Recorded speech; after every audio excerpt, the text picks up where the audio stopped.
I'm Mrs. Moravchikova. Today I'll show you how to make mac and cheese. First, add salt when boiling the pasta. Take the pasta out and let it drain. Add the butter to the hot pan. Add the flour. Add the milk.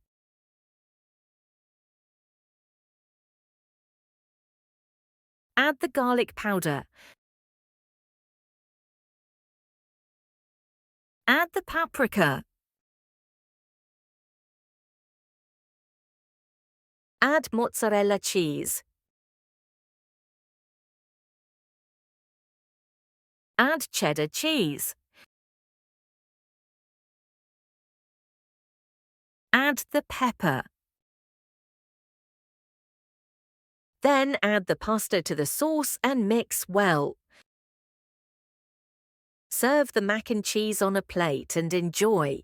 I am Mrs. Moravchikova. I am a housewife. Please follow my channel to support me. Som pani Moravchikova. Som gazdinka. Sledujte môj kanál, aby ste ma podporili.